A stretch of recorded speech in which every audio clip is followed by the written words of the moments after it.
ആദ്യമായി തന്നെ പരിശുദ്ധ അൾത്താരയിൽ കയറി സാക്ഷ്യം പറയാൻ അമ്മ മാതാവും യേശുവപ്പനും അനുഗ്രഹിച്ചതിൽ ഒരുപാട് സന്തോഷിക്കുന്നു. അതിനായി അപ്പനോടും അമ്മയോടും ഒരുപാട് കോടാനുകോടി നന്ദി പറയുന്നു. എൻ്റെ പേര് ഭദ്ര, ഇതെൻ്റെ അമ്മ. ഞങ്ങൾ വരുന്നത് വെഞ്ഞാറമൂട് തിരുവനന്തപുരം ജില്ലയിൽ നിന്നാണ്. 27 ജൂലൈയിലാണ് കഴിഞ്ഞ ജൂലൈയിലാണ് ഉടമ്പടി എടുക്കുന്നത്. ഇതെൻ്റെ രണ്ടാമത്തെ സാക്ഷ്യമാണ്. +2 കഴിഞ്ഞ് ജർമ്മൻ ലാംഗ്വേജ് പഠിക്കണമെന്ന് അതീവമായ ആഗ്രഹമായിരുന്നു. കാരണം മിഡിൽ ക്ലാസ് ഫാമിലിയാണ്. ഫീസ് കൊടുത്ത് പഠിക്കാനുള്ള അത് നമ്മുടെ കുടുംബത്തിലില്ല. ഉടമ്പടി എടുത്തു, നിയോഗം വെച്ചു. നിയോഗത്തിൽ ജർമ്മൻ ലാംഗ്വേജ് തന്നെയായിരുന്നു. ഇപ്പോഴും ജർമ്മൻ ലാംഗ്വേജ് തന്നെയാണ്. അമ്മയോടും അപ്പനോടും അതീവമായി പ്രാർത്ഥിച്ചു. ജർമ്മൻ ലാംഗ്വേജ് തിരഞ്ഞെടുക്കാനുള്ള മെയിൻ കാരണം സാമ്പത്തികമായിട്ടുള്ള ബുദ്ധിമുട്ടാണ്. കാരണം 1 വർഷത്തെ കോഴ്സാണ് ജർമ്മൻ ലാംഗ്വേജ്. ഇത് പഠിച്ചു കഴിഞ്ഞാൽ ജർമ്മനിയിൽ പോയി ഹൗസ് ബിൽഡിംഗ് എന്ന ഒരു കോഴ്സുണ്ട്. അത് സ്റ്റൈഫൻഡോട് കൂടെയാണ് പഠിക്കുന്നത്. അവിടെ ഫീസ് കൊടുക്കേണ്ട കാര്യമില്ല. നമുക്ക് ഫീസ് അങ്ങോട്ട് കൊടുക്കേണ്ട, അവർ സ്റ്റൈഫൻഡ് ഇങ്ങോട്ട് തന്നാണ് നമ്മളെ പഠിപ്പിക്കുന്നത്. അത് കാരണം എനിക്ക് ഭയങ്കര ആഗ്രഹമാണ്. എന്നെപ്പോലെ പഠിക്കാൻ കഴിയാത്ത കുറേ കുട്ടികളുണ്ട്, അവരെയൊക്കെ സഹായിക്കണം. പിന്നെ വീട്ടിൽ കടബാധ്യതകളുണ്ട്, ഇതെല്ലാം മാറ്റണം. നമുക്ക് ഉടമ്പടി എടുത്തിട്ട് ഉടമ്പടി എങ്ങനെ ചെയ്യണം, എന്ത് ചെയ്യണം ഒന്നും അറിഞ്ഞൂടാ. എങ്ങനെ ചെയ്യണം, എന്ത് ചെയ്യണം ഒന്നും അറിഞ്ഞൂടാ. ഉടമ്പടി എടുത്തു, അത്രയേ ഉള്ളൂ. ബൈബിൾ വായിക്കണം, എല്ലാം പ്രേക്ഷിത പ്രവർത്തനങ്ങൾ ചെയ്യണം, എല്ലാം. എന്നിട്ട് അമ്മയോട് കരഞ്ഞ് പ്രാർത്ഥിക്കാൻ എല്ലാ കാര്യവും പറഞ്ഞു തന്നു. അതുപോലെ ഞങ്ങൾ ചെയ്തു. കുറേ പരിഹാസങ്ങൾ കേട്ടിട്ടുണ്ട്, മെയിനായിട്ട് നാട്ടുകാരുടെ ഇടയിൽ നിന്ന്. +2 കഴിഞ്ഞ് 1 വർഷം പോലും ആയിട്ടില്ല. +2 കഴിഞ്ഞ് എന്താ വീട്ടിൽ നിൽക്കുന്നേ, തോറ്റോ, കൂട്ടുകാരുടെ കളിയാക്കൽ, തോറ്റോ. ഇത് തന്നെ മെയിൻ. അപ്പോഴും ഞാൻ പറഞ്ഞു, ഞാൻ ഒരു സ്ഥലത്ത് ഞാൻ നിയോഗം വെച്ചിട്ടുണ്ട്, അവിടെ നിന്ന് എനിക്ക് പാസ്സാക്കി കിട്ടുമ്പോൾ ഞാൻ പഠിക്കാൻ പോവും. ജപമാല അഖണ്ഡ ജപമാല റാലിയിൽ പങ്കെടുത്തു. വയ്യായിരുന്നു, പനി, ശ്വാസം മുട്ടുമായിരുന്നു. പകുതിയിലൊക്കെ വെച്ച് അർത്തുങ്കൽ പള്ളിയിലേക്ക് ആംബുലൻസിൽ കയറി പോകാം എന്നൊക്കെ വിചാരിച്ചു. എന്നിട്ടും പോയില്ല. കുറേ നേരം റെസ്റ്റ് എടുത്ത് കംപ്ലീറ്റ് ആക്കി. അപ്പോഴ് സിന്ധു ആൻറ്റിയുടെ ഒരു ഫ്രണ്ട് വഴി, സിന്ധു ആൻറ്റിയുടെ ഒരു ഫ്രണ്ടിൻ്റെ മകള് ജർമ്മൻ ലാംഗ്വേജ് പഠിക്കാനായിട്ട് ഒരു സ്ഥലത്ത് രജിസ്റ്റർ ചെയ്തു എന്ന് പറഞ്ഞു. ട്രിവാൻഡ്രത്ത് നോർക്ക എന്ന് പറയുന്ന ഒരു ഇൻസ്റ്റിറ്റ്യൂട്ടാണ്. അവിടെ ഫീസ് വളരെ കുറവാണ്. അവിടെ BPL കാർഡുകാർക്ക് A1 തൊട്ട് B2 വരെ പഠിക്കാൻ ഫീസ് കൊടുക്കണ്ട. ജപമാല റാലി കഴിഞ്ഞ് വന്ന് 2-3 ദിവസം കഴിഞ്ഞതേ ഉള്ളൂ. അപ്പോഴേക്കും എനിക്ക് ലാംഗ്വേജ് പഠിക്കാനുള്ളതെല്ലാം ആയി. അങ്ങനെ സിന്ധു ആൻറ്റി അവിടെ ഓൺലൈനിൽ രജിസ്റ്റർ ചെയ്തു. അപ്പോഴേക്കും ആൻറ്റി പറഞ്ഞു, രജിസ്റ്റർ ചെയ്തത് പോരാ, അവിടെ പോയി പ്രാർത്ഥിക്കണം, ഉപ്പിട്ട് പ്രാർത്ഥിക്കണം. രജിസ്റ്റർ ചെയ്ത സമയത്ത് അവർ വിളിച്ചിട്ട് പറഞ്ഞു 2 മാസം ലേറ്റാവും, 2 മാസം കഴിഞ്ഞ് വെയിറ്റിംഗ് ലിസ്റ്റിലാണ്, 2 മാസം കഴിഞ്ഞേ പറ്റത്തുള്ളൂ എന്നൊക്കെ പറഞ്ഞു. നമ്മളവിടെ പോയി ഉപ്പിട്ട് പ്രാർത്ഥിച്ച് വീട്ടിൽ വന്ന് പിറ്റേ ദിവസം രാവിലെ അമ്മയ്ക്ക് കോള് വരുന്നു. നോർക്കയിൽ നിന്നാണ്, നാളെ തൊട്ട് ക്ലാസ് തുടങ്ങാണ്, മകളൊക്കെ വരാൻ സാധിക്കുമോ എന്ന് ചോദിച്ചു. ഉച്ചക്കത്തെ ബാച്ചാണെന്നും പറഞ്ഞു. അപ്പോൾ ഉച്ചക്കത്തെ ബാച്ചെന്ന് കേട്ടപ്പോൾ അമ്മയ്ക്ക് ട്രാവൽ ചെയ്ത് വീടെത്തുമ്പോൾ 7-7:30 സംതിങ് ആവും. അപ്പോൾ അമ്മ, ഞാനങ്ങനെ ഒറ്റയ്ക്ക് ട്രാവൽ ചെയ്തിട്ടില്ല. അപ്പോൾ അത് കേട്ടപ്പോൾ അമ്മയ്ക്കൊരു വിഷമമായി. അങ്ങനെ ഉടനെ ആൻറ്റിയോട് വിളിച്ച് പറഞ്ഞു. അപ്പോൾ ആൻറ്റി പറഞ്ഞു, ഒരിക്കലും അങ്ങനെ പറയരുത്, അമ്മ മാതാവും യേശുവും തന്ന അനുഗ്രഹം ഒരിക്കലും നിരസിക്കരുത്, പോയി പഠിക്കണം, ക്ലാസ് അറ്റൻഡ് ചെയ്യണം എന്ന് പറഞ്ഞു. പിറ്റേ ദിവസം അഡ്മിഷൻ എടുക്കാൻ ക്ലാസ്സിന് പോയി. അപ്പോൾ അടുത്തത് ഫോൺ, ഞാൻ അമ്മയുടെ ഫോണാണ് യൂസ് ചെയ്തുകൊണ്ടിരുന്നത്. അപ്പോൾ അമ്മ അവിടെ ചെന്നപ്പോൾ പറഞ്ഞു, ഓൺലൈനായിട്ട് കുറേ കാര്യങ്ങൾ ചെയ്യാനുണ്ട്, അപ്പോൾ ഫോൺ എന്തായാലും വേണം, ഫോണില്ലാതെ ഈ കോഴ്സ് പഠിക്കാൻ പറ്റത്തില്ല എന്ന് പറഞ്ഞു. അങ്ങനെ ഉടനെ അമ്മ മാതാവ് എല്ലാത്തിനും ഒരാളെ നിയോഗത്തിൽ വെച്ച് തരും. നമ്മൾ ഒന്നിനും ഉടമ്പടി എടുത്ത് പ്രാർത്ഥിച്ചു കഴിഞ്ഞാൽ നമ്മൾ നിന്നാ മതി, ബാക്കിയെല്ലാം അമ്മ മാതാവ് ഓരോരുത്തരെയായിട്ട് നിയോഗിച്ച് തരും.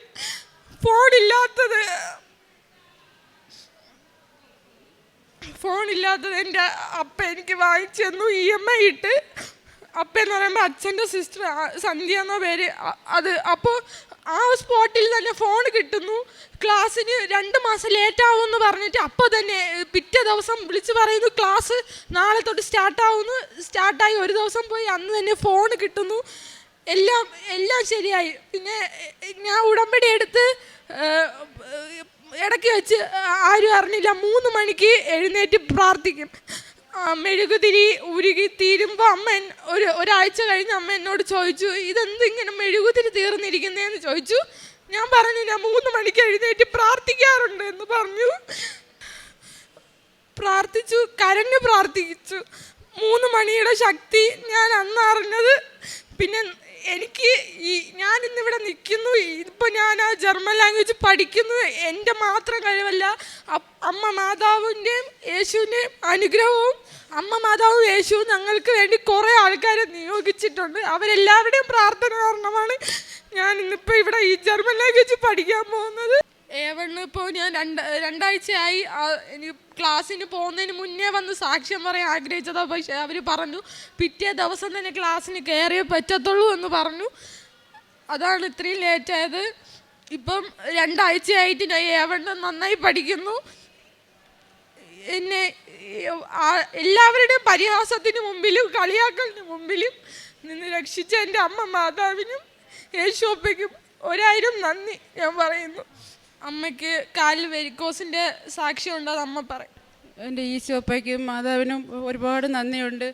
എൻ്റെ വർഷങ്ങളായിട്ട് 10-20 വർഷമായിട്ട് എൻ്റെ കാലിൽ വെരിക്കോസ് എൻ്റെ പ്രശ്നം ഉണ്ടായിരുന്നു. അത് 1 മാസം ജോലിക്ക് പോയാൽ പിന്നെ 2 മാസം എനിക്ക് പോകാൻ പറ്റത്തില്ലായിരുന്നു. കാരണം ഞരമ്പ് പൊട്ടി പഴുത്ത് വലിയ വ്രണമാവുമായിരുന്നു.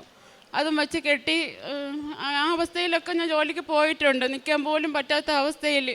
പിന്നെ ലാസ്റ്റ് ഘട്ടം ഒരു വർഷം ഏതാണ്ട് ആവാൻ പോകുന്ന ആ അവസ്ഥയിൽ ഞാൻ അതുപോലെ ഇത് പൊട്ടിയപ്പോഴത്തേക്ക് ഞാൻ വീട്ടിൽ കിടന്നു. ആശുപത്രിയിൽ പോലും പോകത്തില്ല എന്ന് കരുതി ഞാൻ കിടന്നു. അപ്പോൾ എൻ്റെ ഫ്രണ്ട് വിളിച്ചിട്ട് പറഞ്ഞ് ഉടമ്പടി തൈലവും ഉപ്പും ഒക്കെ തേച്ച് പ്രാർത്ഥിക്കാൻ പറഞ്ഞ്. അങ്ങനെ ഞാനിങ്ങനെ കിടക്കുക, 4 മണിക്ക് ഇങ്ങനെ കിടക്കുക. അപ്പോഴത്തേക്ക് കോളിംഗ് ബെല്ലിൽ ഒരു ശബ്ദം കേട്ട് ഇങ്ങനെ കണ്ണ് തുറക്കാതെ ഞാനിങ്ങനെ അകത്ത് കാണുവാണ്. അമ്മ വന്ന് ബെല്ലടിക്കുന്നു. 2 പ്രാവശ്യം ബെല്ലടിച്ചു. ഞാനത് കണ്ടതാണ്. പിറ്റേന്ന് അതുപോലെ ഞാനങ്ങനെ ഒന്ന് മയങ്ങിയപ്പം എൻ്റെ കാല് തറയിൽ ചവിട്ടാൻ പറ്റാത്ത അവസ്ഥയാണ്, നടക്കാനൊന്നും പറ്റത്തില്ല.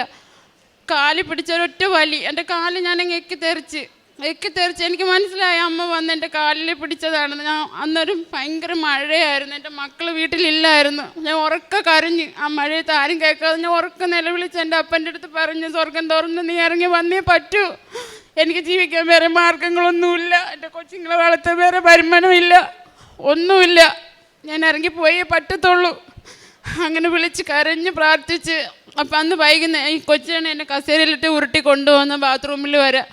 അങ്ങനെ അന്ന് വൈകുന്നേരത്ത് ഞാൻ കാല് തറയിൽ ചവിട്ടിയപ്പം എനിക്ക് കാലിന് വേദനയില്ല. ഞാൻ തന്നെത്താൻ നടന്ന് എൻ്റെ ബാത്റൂമിൽ പോയി. എൻ്റെ മോളും എൻ്റെ അടുത്ത് ചോദിച്ചു, അമ്മ ഒറ്റയ്ക്ക് പോയാന്ന് ചോദിച്ചു.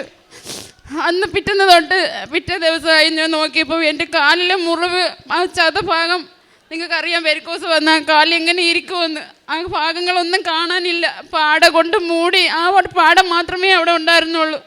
15 ദിവസം പോലും ഞാൻ മുറിവായിട്ട് കിടന്നില്ല. ഞാൻ പിറ്റേന്ന് തൊട്ട് ഞാൻ ജോലിക്ക് പോയി തുടങ്ങി. പിന്നെ ഇന്ന് വരെ എൻ്റെ കാലിലാ മുറിവ് വന്നിട്ടില്ല. എൻ്റെ ഈശോയും മാതാവ് എന്നെ രക്ഷിച്ച ജീവിതത്തിൽ ഇവിടെ എത്തിച്ചു. എൻ്റെ സാക്ഷ്യം ഞാൻ എഴുതി കൊടുത്തിട്ടുണ്ടായിരുന്നു അന്ന്. പക്ഷേ ഒറ്റ സാക്ഷ്യം ആയതുകൊണ്ട് അന്ന് പറയാൻ പറ്റിയില്ല.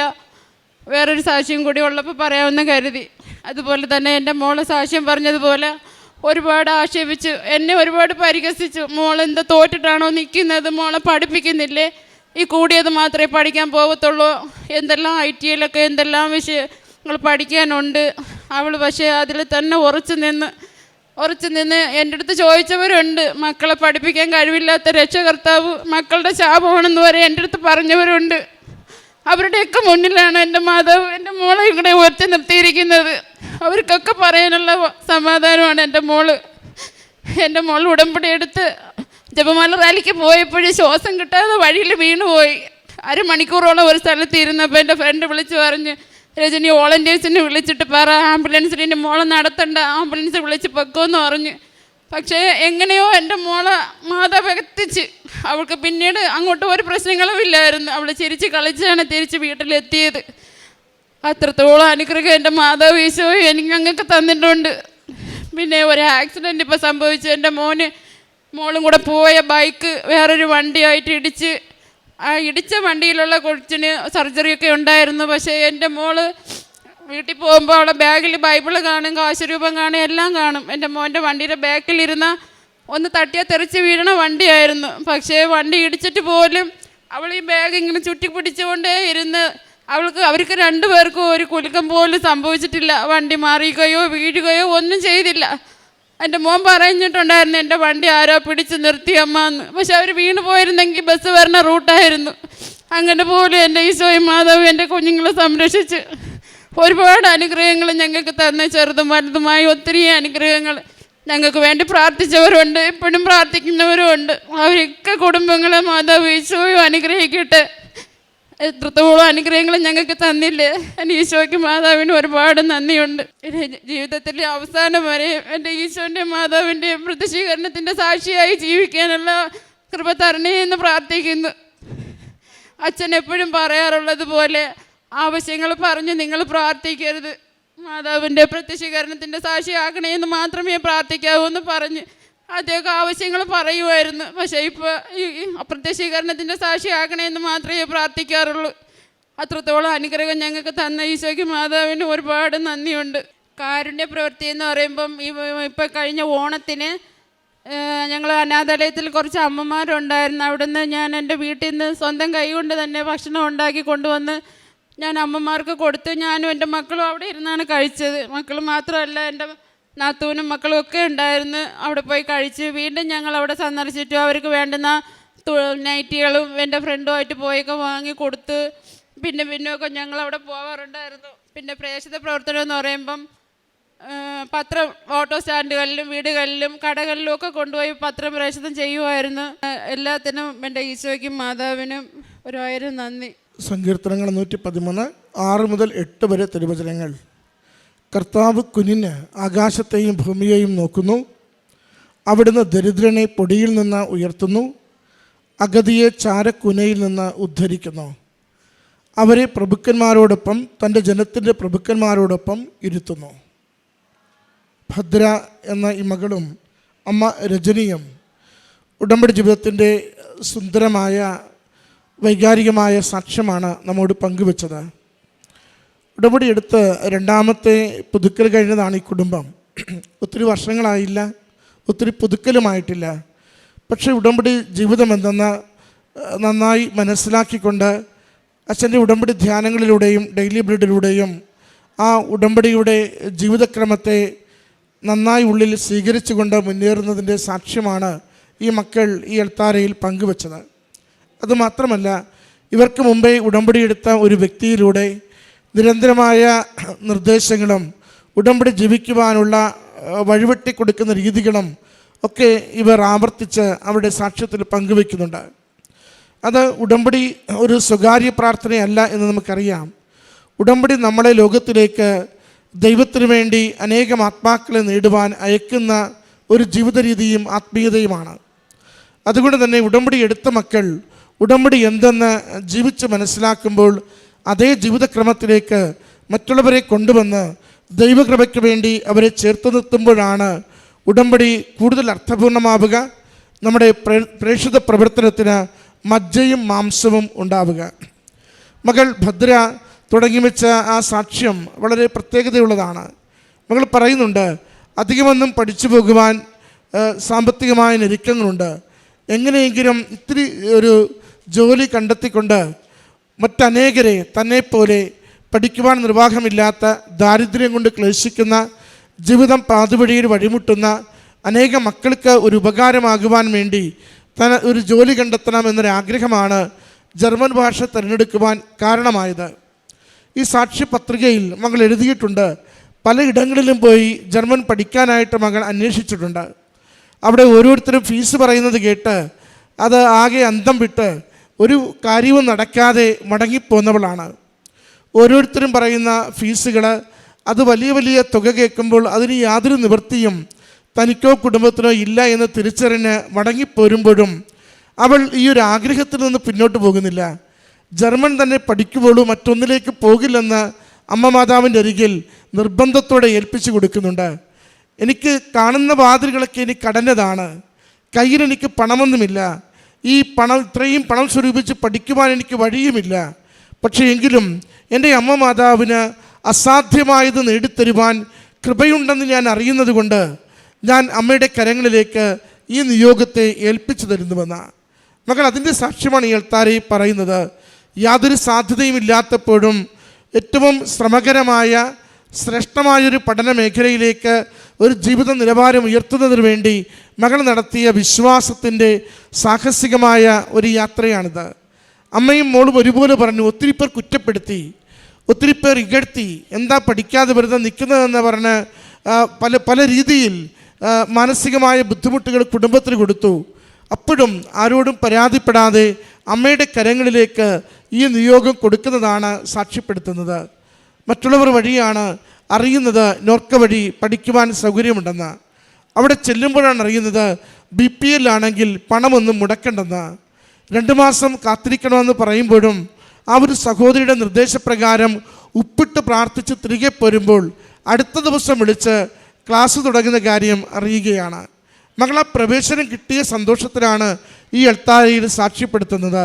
തൻ്റെ കുടുംബം, തൻ്റെ ജീവിതം, തൻ്റെ മുന്നോട്ടുള്ള ഭാവി അതെല്ലാം ഇരുട്ടായിരുന്നപ്പോൾ, ഒരു പ്രതീക്ഷയുമില്ലാതിരുന്നപ്പോൾ ഉടമ്പടിയെടുത്ത് അമ്മ മാതാവിൻ്റെ കരങ്ങളിൽ കൊടുത്ത നിയോഗം അമ്മ മാതാവ് അച്ചിട്ടതുപോലെ എൻ്റെ ജീവിതത്തെ ആ ഇടങ്ങളിലേക്ക് എത്തിച്ചേരുവാൻ പറ്റുന്ന വഴികളിൽ എന്നെ കൊണ്ടുവന്ന് നിർത്തിയെന്ന്. മകൾ പറയുന്നുണ്ട്, ശാരീരികമായ വയ്യായികയിൽ തന്നെയാണ് ഞാൻ ജപമാല റാലിയിൽ പങ്കെടുത്തത്. പാതി ദൂരം പോയി ബാക്കി ആംബുലൻസിലെങ്കിലും കയറാമെന്ന് കരുതി വന്നവൾ, അമ്മയും അത് സൂചിപ്പിച്ചു, ഏറെ ശാരീരികമായി തളർന്നുവെങ്കിലും സന്തോഷത്തോടെ ആ പ്രാർത്ഥന ചൊല്ലി റാലി പൂർത്തിയാക്കുകയും ജപമാല റാലി പൂർത്തിയാക്കിയതിൻ്റെ അടുത്ത ദിവസം മുതലാണ് അനുഗ്രഹത്തിൻ്റെ ഈ തുടക്കം മകളുടെ ജീവിതത്തിൽ ഉണ്ടാവുന്നത്. അതുകൊണ്ടാണ് നമ്മളെപ്പോഴും നമ്മളുടെ അച്ഛൻ പറയുന്നത്, നിങ്ങൾ വിശേഷബുദ്ധിയായി എന്ത് ചെയ്യുന്നു, ത്യാഗത്തോടെ നിങ്ങൾ എന്ത് ചെയ്യുന്നു, നിങ്ങളുടെ വിശ്വാസത്തിന് എത്രത്തോളം ആഴമുണ്ട്, വിശ്വസ്തതയുടെ ഈടുവയ്പുണ്ട്. നിങ്ങൾ കണ്ണുകളിലൊന്നും പ്രതീക്ഷ കാണാത്തപ്പോഴും ആത്മാവിൽ ദൈവത്തിൽ ശരണപ്പെട്ട് ജീവിക്കുവാനുള്ള ഒരു തെളിമ നിങ്ങൾക്കുണ്ടോ? അങ്ങനെ ഉള്ളപ്പോഴാണ് ഉടമ്പടി നമുക്ക് കത്തിക്കൊണ്ടിരിക്കുക. സഹോദരി പറഞ്ഞു, ആ സഹോദരിക്കുണ്ടായ ഈ വെരിക്കോസിസ് വെയിൻ്റെ രോഗക്ലേശങ്ങളെക്കുറിച്ച്. അത് വല്ലാത്ത രീതിയിൽ ബുദ്ധിമുട്ടിക്കുകയും നടക്കുവാൻ പ്രയാസമാക്കുകയും കാലിൽ വലിയ വ്രണം നൽകുകയും ഒക്കെ ചെയ്ത ക്ലേശങ്ങളെയാണ് സൂചിപ്പിച്ചത്. എന്നാൽ ഉടമ്പടി കാലത്തിലേക്ക് ജീവിച്ചു തുടങ്ങുമ്പോൾ, ഉടമ്പടി തൈലം പൂശി പ്രാർത്ഥിക്കുമ്പോൾ അമ്മ മാതാവ് തന്നെ മകൾക്ക് സ്വപ്നത്തിലെത്തി കാല് വലിച്ചു കുടഞ്ഞ് ഒരു പാടുപോലും ഇല്ലാത്ത വിധത്തിൽ ആ രോഗക്ലേശത്തിൽ നിന്ന് പൂർണ്ണമായി സൗഖ്യം നൽകിയതിനെയാണ് സാക്ഷ്യപ്പെടുത്തുന്നത്. അത്ഭുതകരമായ ഒരു അപകടത്തിൽ നിന്നുള്ള രക്ഷപ്പെടലും അമ്മ ഇവിടെ സാക്ഷ്യപ്പെടുത്തി. മക്കൾ 2 പേരും കൂടെ പോകുമ്പോൾ ഏത് തരത്തിലും ജീവിതം തന്നെ തീർന്നു പോകാവുന്ന സാഹചര്യത്തിൽ നിന്നും പോറൽ പോലും ഏൽപ്പിക്കാതെ അമ്മ മാതാവ് കാത്തുകൊണ്ടുവെന്ന് പറയുമ്പോൾ ചേർത്ത് പറയുന്നുണ്ട്, എപ്പോഴും അവളുടെ കൂടെ ബൈബിൾ കാണും, അവളുടെ കയ്യിൽ കാശുരൂപം കാണും. നമുക്ക് ഉടമ്പടി ജീവിതം തുടങ്ങുമ്പോൾ ദൈവികമായ സംരക്ഷണങ്ങൾ നമുക്ക് അടയാളങ്ങളായി ജീവിതത്തിൽ ഏൽപ്പിച്ചു തന്നിട്ടുണ്ട്.